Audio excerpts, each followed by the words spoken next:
Muito bem, pessoal, nós vamos então continuar o tema, o assunto que nós iniciamos falando sobre o monstro silencioso. Nós estamos falando sobre depressão e suicídio no meio cristão.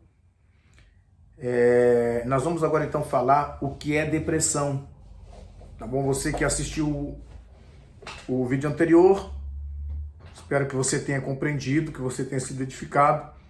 Se você não assistiu, te aconselho a assistir o primeiro vídeo, depois você assista esse, tá bom? Porque esse aqui é a sequência do vídeo anterior, então você precisa assistir os dois, tá bom? Eu vou falar um pouco agora sobre depressão, o que é depressão, a gente então prosseguir na nossa saga, né, para a gente entender um pouco sobre esse gigante, esse monstro silencioso que tem, infelizmente, ceifado muitas vidas. O que me motivou a fazer esse vídeo foi a notícia da perda de um colega de ministério, pessoa que eu conheci quando eu ainda morava no Brasil, e aqui na Itália eu fiquei sabendo da morte dessa pessoa pela mídia, pelas redes sociais. Isso mexeu um pouco comigo, porque eu também já passei por depressão, eu também já pensei em tirar a vida. Eu não tenho nenhuma vergonha de falar isso.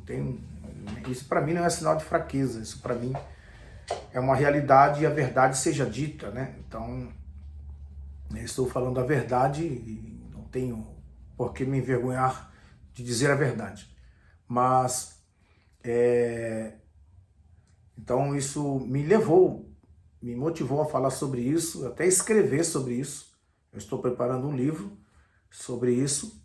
Em nome de Jesus, esse livro vai sair logo, se Deus quiser, né? Então, a gente precisa falar sobre isso sim, tá bom? Então, depressão. O que é depressão? Todos nós nos sentimos tristes ou deprimidos às vezes, mas esses sentimentos geralmente passam com o tempo. Quem nunca passou por uma tristeza, quem nunca passou por um momento de angústia, não é humano. Todo ser humano passa por isso, tá bom? A depressão, que é também chamada de transtorno depressivo maior ou depressão clínica, ela é diferente de uma tristeza. A depressão é diferente da tristeza, tá bom? Ela pode causar sintomas graves que afetam a maneira como você se sente, pensa e realiza atividades diárias, como dormir, comer ou trabalhar. Um sintoma, um dos sinais de que você pode estar sofrendo depressão é quando você tem seu sono afetado, perda de apetite, falta de vontade de trabalhar, falta de disposição para realizar qualquer tarefa. Então isso pode ser um dos sintomas de depressão, tá bom? Não é que você é preguiçoso ou preguiçosa, você precisa identificar a causa do seu problema. O médico de verdade, quando você se queixa de uma dor, você vai consultar o médico, ele te passa um remédio para você tomar, mas ele te encaminha para fazer um exame. Por que o médico te encaminha para fazer exames? Porque são com os exames laboratoriais, ou através dos exames laboratoriais, que o médico vai diagnosticar o seu problema. E conhecendo o teu problema, ele vai poder te dar o tratamento exato, o remédio exato para eliminar o problema. Ou seja, fazer um exame é conhecer a raiz do problema, entende? Você conhecendo a raiz do problema, você consegue eliminar o problema de uma forma efetiva, de uma forma excelente, de uma forma boa, de uma forma assertiva. Então, como diz um velho jargão brasileiro, o mal deve ser cortado pela raiz, entende? Então, por isso que você precisa entender a causa da sua indisposição, falta de apetite. Às vezes a pessoa fala, é falta de vitamina. Não, às vezes não é falta de vitamina. Às vezes é um sintoma de depressão. E devido ao ambiente que você está envolvido, que você vive, você precisa entender tudo isso, tá bom? E procurar entender. Por quê? Se você, por exemplo, é uma pessoa que trabalha com outras pessoas, que cuida de pessoas, ou você está em uma situação de estresse, está em um ambiente em que te causa estresse, você, daqui a pouco, do nada, você passa a não querer se alimentar direito, a perder o sono. Então você tem que procurar saber o porquê que isso está acontecendo, entende? Então eu te aconselho a procurar tratamento. A depressão é uma doença que pode afetar qualquer pessoa, independentemente da idade, raça, renda, cultura ou educação. Pesquisas sugerem que fatores genéticos, biológicos, ambientais e psicológicos desempenham um papel na depressão. Muitas pessoas ricas, elas cometem suicídio. São pessoas deprimidas. Augusto Cury, ele fala sobre prisioneiros da mente. Ele fala sobre isso. Tem muitas pessoas que vivem em verdadeiros palácios, mas são mendigos emocionais. Tem pessoas que têm avião particular, têm carros, o carro mais caro, moram em palácios, não sabe nem o quanto que possuem de dinheiro, não conhece as cifras da sua conta bancária, mas são verdadeiros mendigos emocionais. Porque a felicidade, ela não está condicionada ao que você ganha, quanto você tem a sua situação econômica, ela é condicionada ao seu estilo de vida. Tem pessoas que vivem com um salário mínimo, e são pessoas felizes. Já tem pessoas que ganham rios de dinheiro e são pessoas infelizes. São pessoas que não vivem bem, sabe? São cercadas não de amigos, mas de interesseiros, de pessoas que estão ali apenas para tirar algum proveito do seu sucesso, entende? Então essas pessoas não são felizes, as pessoas vivem uma vida de tristeza, entende? Então a depressão, ela tem muito a ver com isso, porque às vezes a pessoa tem muito dinheiro, mas é uma pessoa infeliz. Porém, agora a gente vai entrar de cabeça no tema da nossa conversa, que é o suicídio entre líderes religiosos. Falando de fatores de risco para líderes religiosos, um líder religioso é alguém que está sempre muito exposto, é alguém que tem que manter uma imagem ilibada, é alguém que, não sei se você já andou numa piscina de sabão, ou se você andou num terreno, andou sobre a neve. Aqui na Itália cai muita neve no inverno, então, sobretudo nas regiões de montanha. Então você, para andar na neve é complicado, tanto que aqui na Europa nós temos dois tipos de pneus para os nossos carros. Nós temos os pneus para o estático, que é para épocas normais, né, que é verão, outono, primavera, e nós temos os pneus invernale.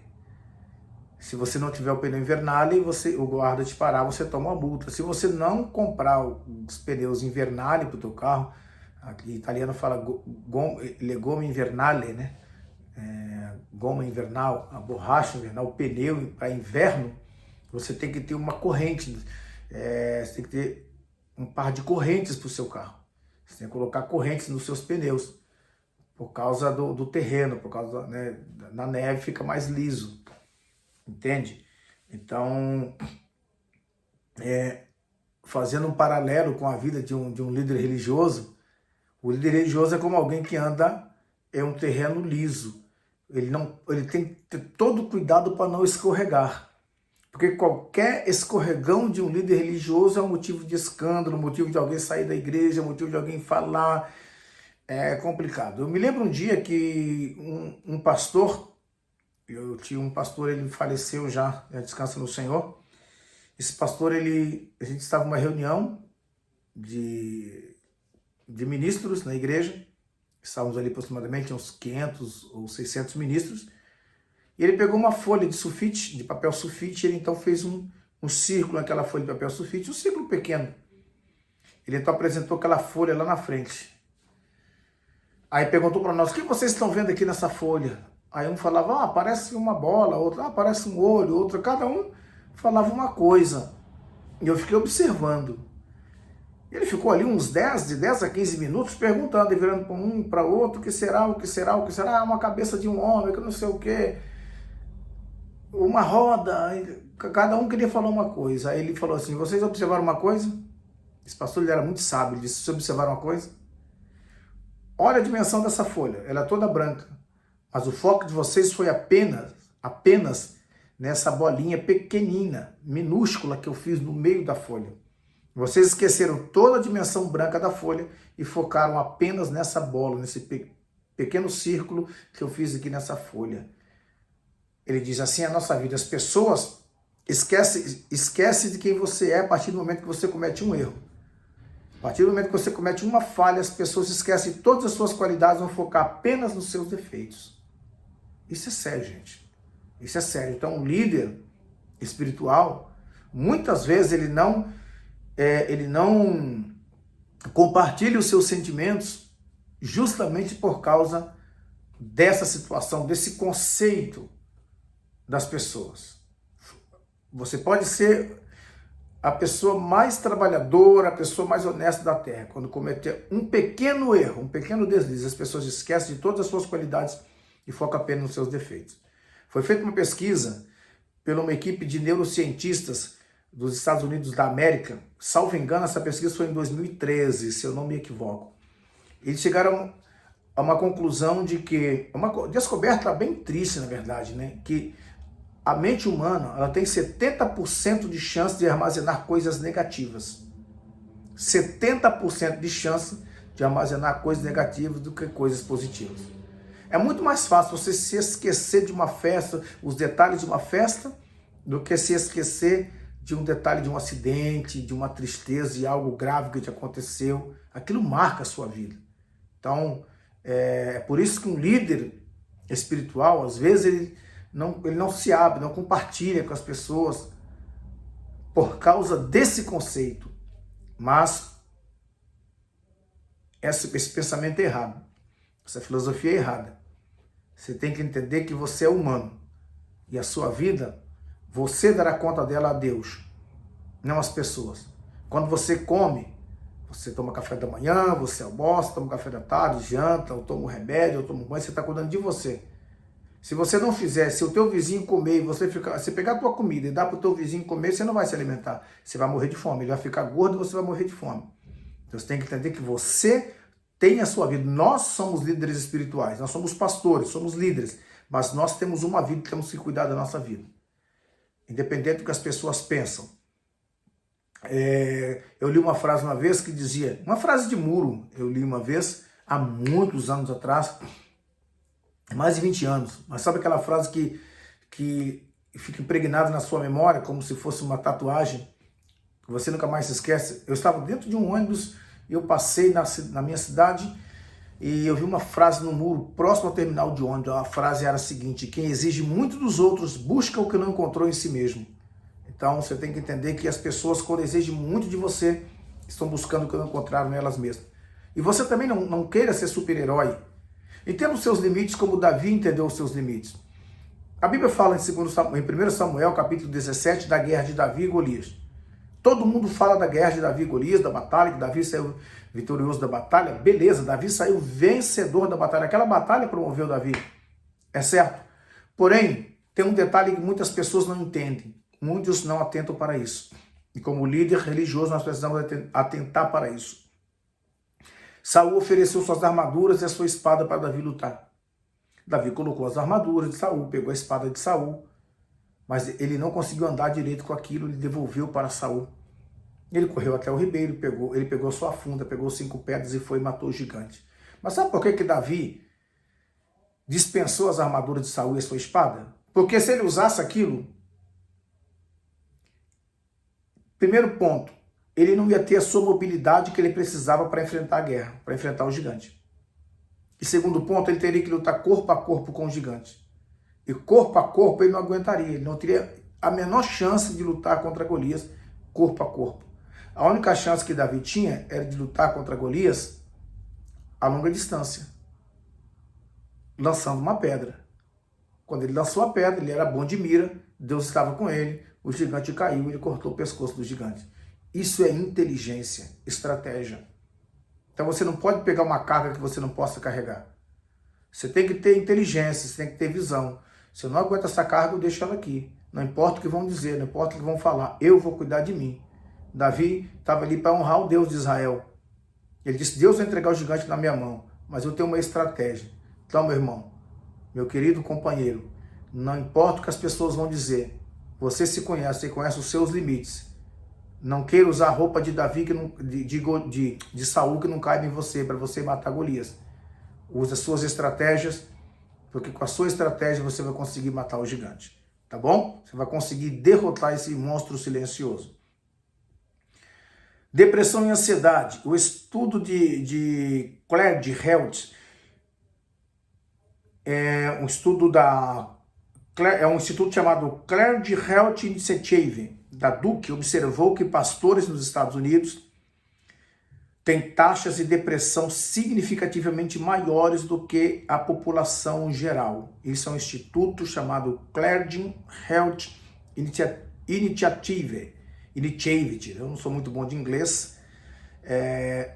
Esse instituto observou que nos Estados Unidos os pastores e também padres têm uma taxa de depressão significativamente maior que a população geral.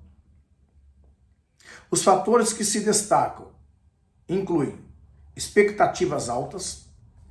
Você, quando treina alguém, você, quando cuida de uma equipe, você cria grandes expectativas sobre aquela equipe, expectativas altas. O ministério te impõe demandas múltiplas, que são, aí você tem que dar ensinamentos, aconselhamento, liderança espiritual, cuidar do rebanho, pressão de congregantes, isolamento social, culpa por não fazer o bastante, dúvidas vocacionais. Às vezes você pensa, poxa, eu poderia ter feito mais. Às vezes você faz, vai ter sempre alguém que vai reclamar que não vai estar satisfeito, você nunca vai agradar todo mundo.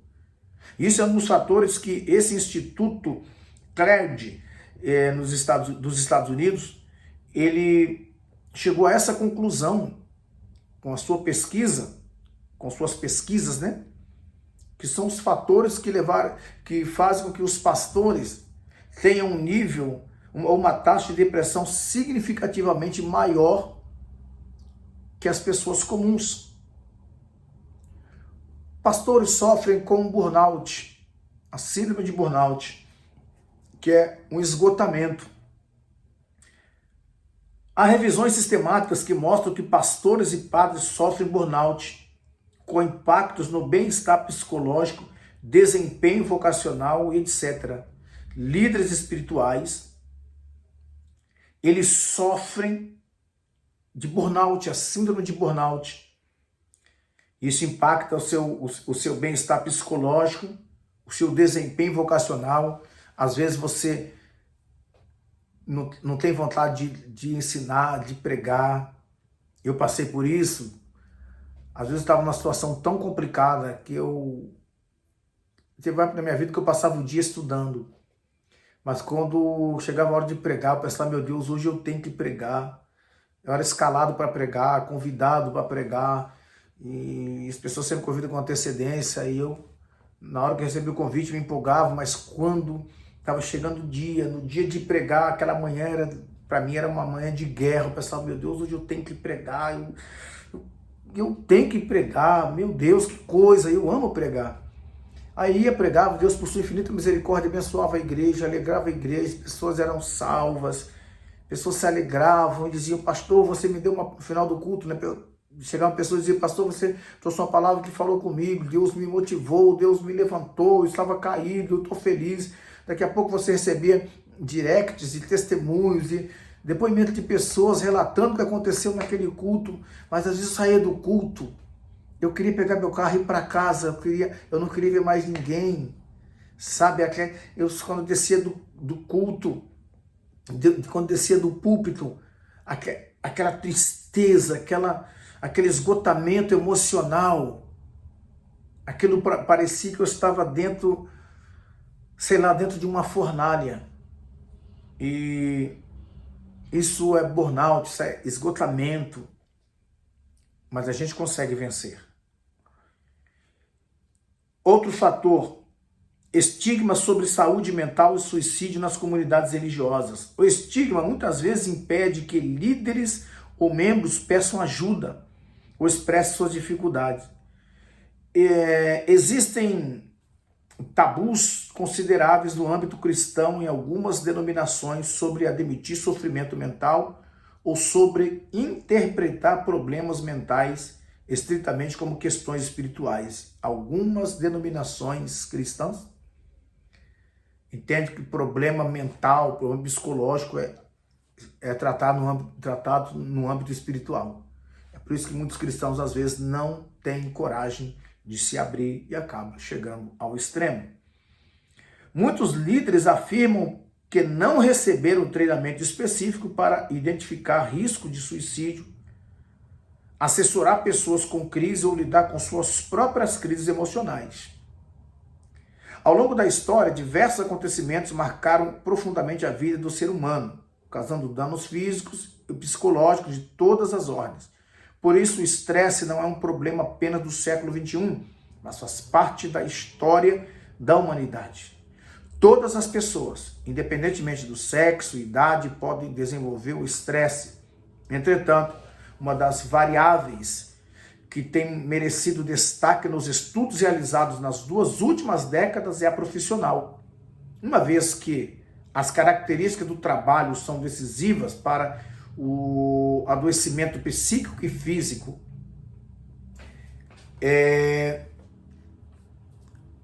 nessa questão do trabalho, não é apenas um trabalho secular, nós estamos tratando de ministério, estamos tratando de líder espiritual. O trabalho de um líder, sobretudo aquele que é envolvido diretamente com a obra, é mais árduo do que o seu trabalho, do que quem trabalha numa empresa, por exemplo, trabalho secular. Quem trabalha secular e trabalha na obra, o seu trabalho é duplo. Você tem um problema, você tem que cuidar da família, você tem um problema na empresa, você tem que resolver isso, você ainda tem um rebanho que você tem que cuidar, você tem que dar conta. E um pastor tem que ser fiel. Por isso que o pastor precisa estar bem psicologicamente, estar saudável emocionalmente. Porque o pastor ele vai prestar conta de um rebanho. Um pai doente cria filhos doentes. Um pai fora da casinha, ele vai criar seus filhos de uma forma muito descontrolada. Um pai descontrolado emocionalmente vai criar filhos descontrolados emocionalmente. Um líder espiritual descontrolado emocionalmente vai criar um rebanho descontrolado emocionalmente. É por isso que um líder cristão precisa, sim, tomar muito cuidado com a sua saúde emocional. Segundo Lázaro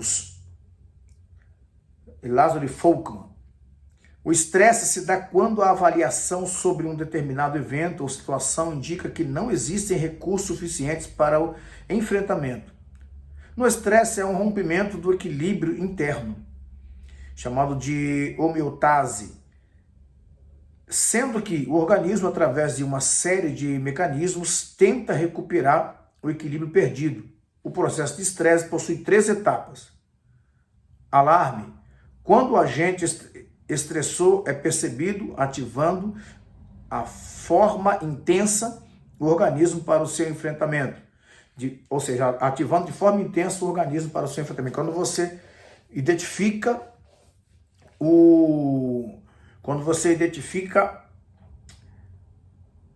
o sujeito, né, ou você identifica o agente causador do estresse. O agente estressor, então a sua mente já manda um alerta para o seu organismo, para você, ou vice-versa, né? O seu organismo manda esse alerta para a mente, enfim, e você já fica alerta, você já toma certas precauções. É o que aconteceu, por exemplo, com a minha esposa, quando o pastor falou com a gente um dia sobre voltar a pastorear a igreja, já ativou na mente dela aquele gatilho negativo do que a gente havia passado, da experiência que havíamos tido. Então ela disse, Deus o livre, a sua mente já se auto-blindou, já ativou um gatilho de proteção, dizendo não. Então isso foi um alerta. Segundo, resistência, em que há uma adaptação em função da ameaça sentida. E terceiro, é de esgotamento, quando o organismo, após o emprego das estratégias possíveis, se desgasta, vindo muitas vezes a sucumbir. Desta forma, a pessoa começa a apresentar uma série de sintomas psicossomáticos que se intensificam, caso este estado perdure, podendo acarretar problemas sérios e até mesmo a morte.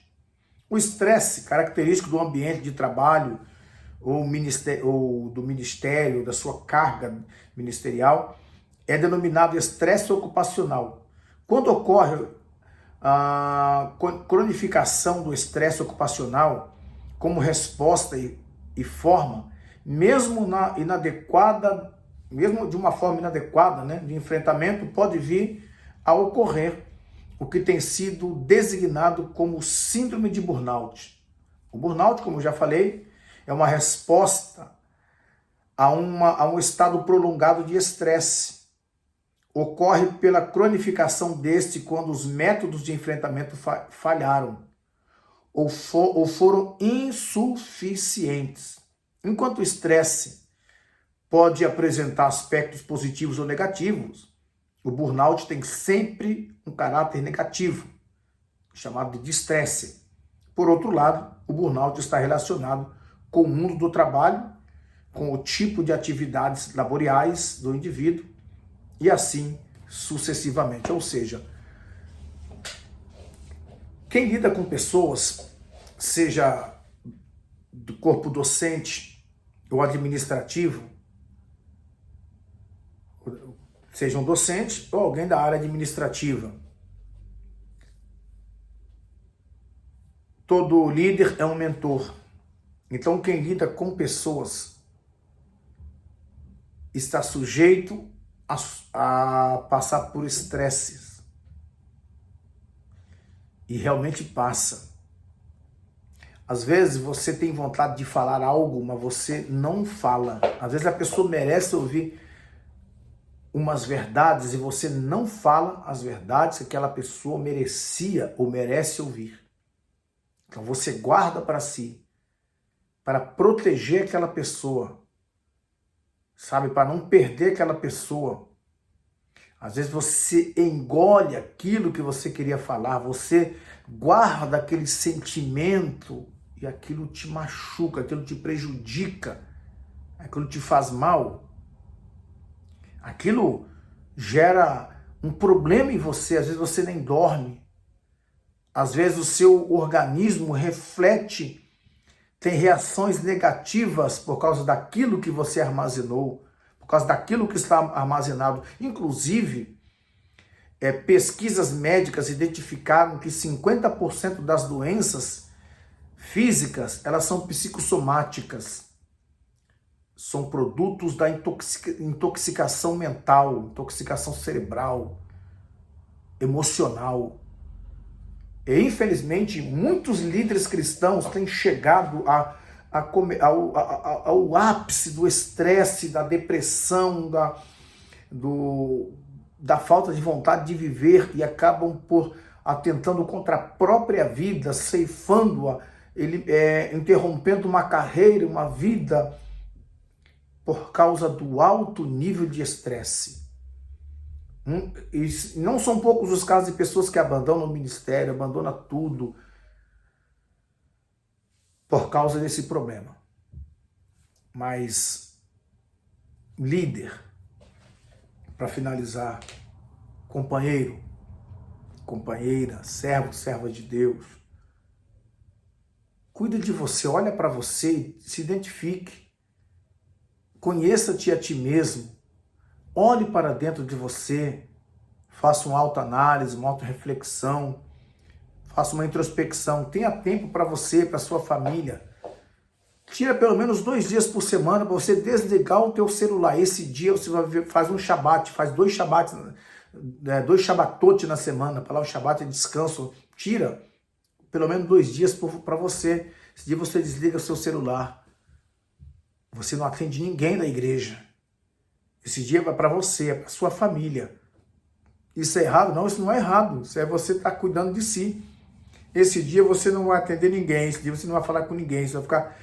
Esse dia vai ser para você. Você vai num shopping center com seu filho, vai comer um lanche, vai no Burger King, no McDonald's, vai em algum lugar, vai jogar um futebol, vai rir com a sua família, se desestressa, viaje. Sabe, uma vez por ano, vai viajar, viva. Se desliga um pouco, porque senão você não vai aguentar. Você não pode interromper a sua vida para que os outros sejam felizes. Primeiro, você tem que estar resolvido consigo mesmo. Pessoa feliz consegue fazer outras pessoas felizes. Pessoa infeliz, uma hora, acaba explodindo. Então, meu conselho para você, líder espiritual, tome cuidado da sua vida. Vai pescar, vai passear, vai fazer algo que você goste. Isso não significa que você seja um irresponsável, não. O seu primeiro compromisso é com você. Se você não estiver bem consigo mesmo, você não vai estar bem com Deus. Você não estando bem com Deus, você não está bem com a vida. Se você não estiver de bem com a vida, você não vai estar bem com mais ninguém.